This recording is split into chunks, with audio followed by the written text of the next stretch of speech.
Assalamualaikum warahmatullahi wabarakatuh. Perkenalkan saya Hans Suherlan, mahasiswa Universitas Siber Asia.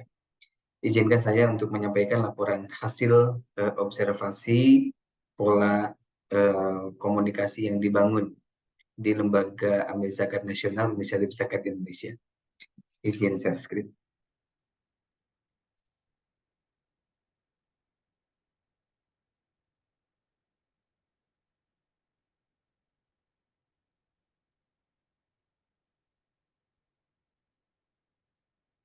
Baik, semoga sudah terlihat jelas.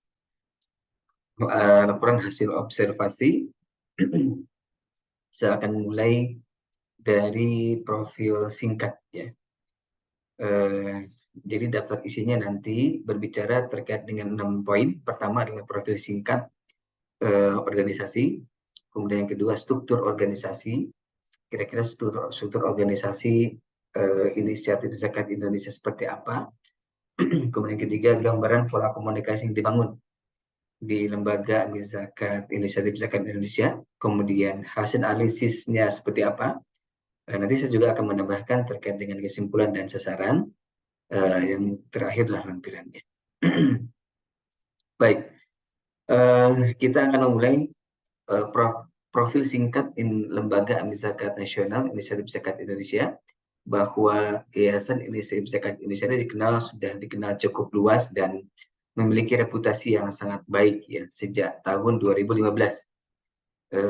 Terkait dengan apa? Terkait dengan konteksnya mempelopori era baru gerakan filantropi Islam yang modern di Indonesia. Alhamdulillah, setelah melalui proses yang cukup panjang dan berliku, ya kira-kira 13 bulan setelah kelahiran sebagai yayasan pada tanggal 30 Desember 2015, IZI secara resmi memperoleh izin melalui surat keputusan Kementerian Agama Republik Indonesia nomor 423 tahun 2015. Kemudian IZI memperpanjang izin operasional sebagai lembaga amil zakat skala nasional. Jadi melalui surat keputusan Kementerian Agama RI nomor 940 tahun 2020. Nah, core value IZI dalam berkhidmat bagi umat atau bagi masyarakat sesuai dengan kemiripan pelafalannya, namanya adalah easy, bahasa Inggris ya, atau bahasa kitanya adalah mudah. Tagline yang diusung adalah dimudahkan. Berawal dari keyakinannya kuat bahwa jika seseorang memudahkan urusan sesama, maka Allah Subhanahu wa Ta'ala akan memudahkan urusannya, insya Allah.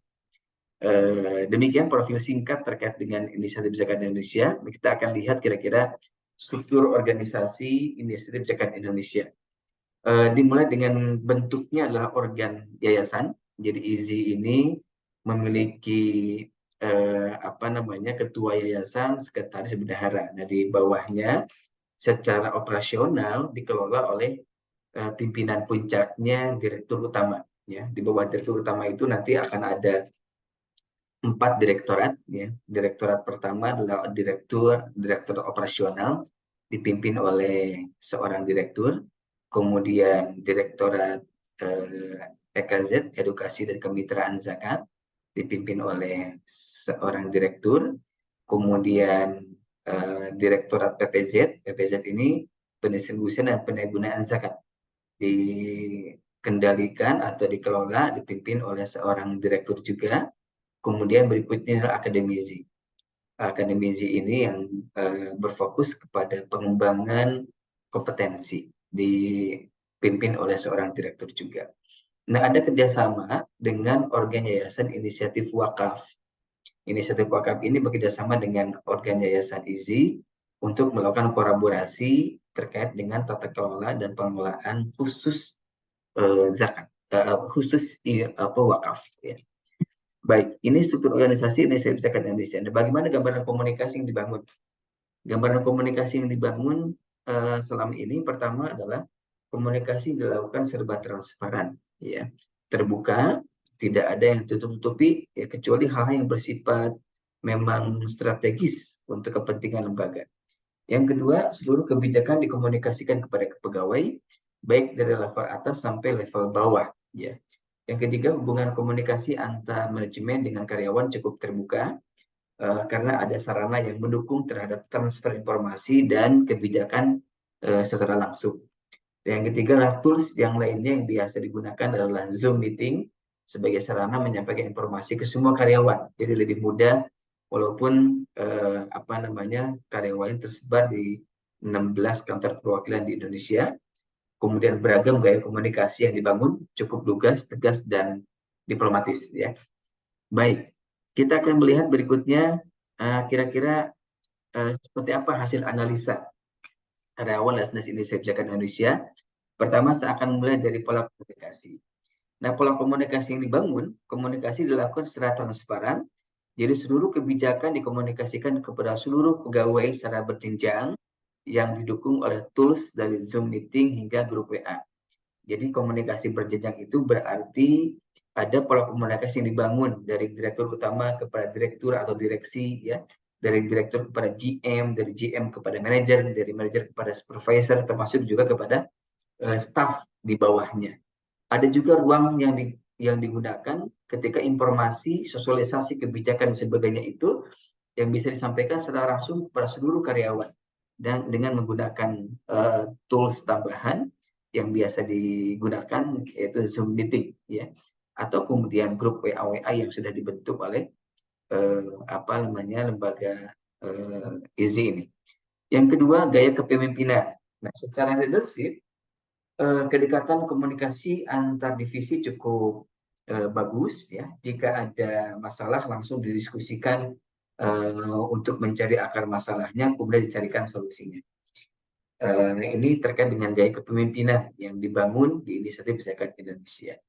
Yang ketiga, bagaimana peran manajer? Nah, peran manajer ini ada 3 peran penting yang dilakukan. Pertama adalah bahwa manajer tentu saja memiliki KPI yang jelas, ya. Dan manajer memiliki keharusan untuk menyampaikan, menerjemahkan KPI kepada timnya. Yang kedua, termasuk menyampaikan proses bisnis, ya, yang akan dijalankan kepada timnya. Yang ketiga, melakukan monitoring dan evaluasi terhadap timnya. Ini peran manajer yang dilakukan di Inisiatif Zakat Indonesia.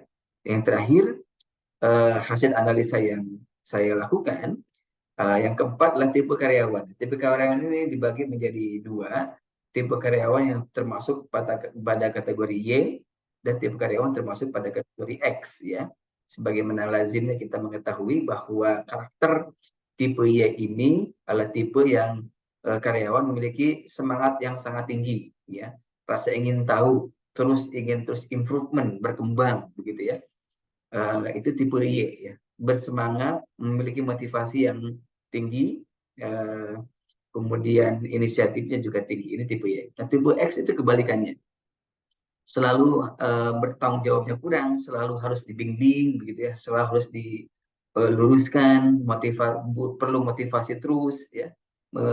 Ini tipe X, ya. Nah, di kantor pusat 70% karyawannya tipe Y dan 30% karyawan tipe X. Artinya beberapa karyawan 30% perlu terus diarahkan dan dikembangkan, ya, agar memiliki kemampuan leadership yang baik. Nah, di kantor perwakilan 50-50, 50%, 50%, ya. Jadi 50% mereka punya inisiatif yang sangat tinggi, semangat yang sangat tinggi, motivasi yang tinggi, kemudian termasuk dari tadi inisiatif, ya. Nah, kebalikannya di angka 50%. Ini hasil analisis observasi yang dilakukan di kantor untuk karyawan Lasnas Inisiatif Zakat Indonesia. Nah, kesimpulan sarannya, pertama faktor keberhasilan, yang kedua faktor kegagalan, ya. Yang menentukan faktor keberhasilan itu ada 2. Yang pertama, adanya sarana komunikasi yang berjenjang sehingga ini memudahkan transfer informasi, transfer knowledge, ya, termasuk juga improvement lainnya yang membangun terbangunnya pola komunikasi baik antara atasan dan bawahan, baik pusat maupun kantor perwakilan.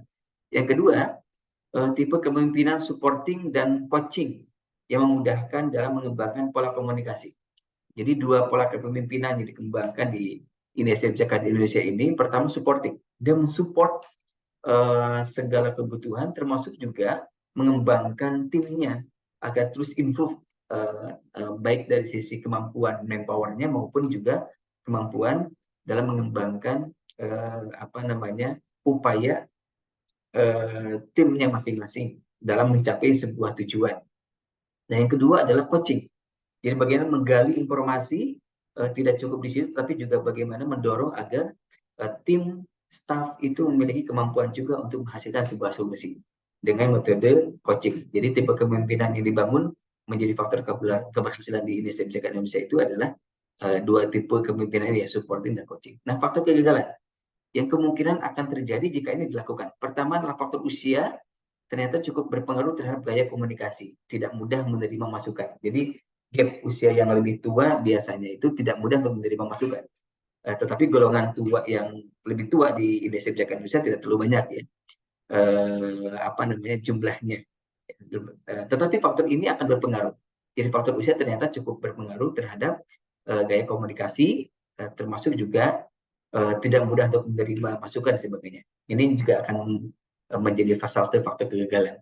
Yang kedua adalah karyawan yang tidak memahami KPI kerja sehingga cukup mengganggu terhadap proses bisnisnya.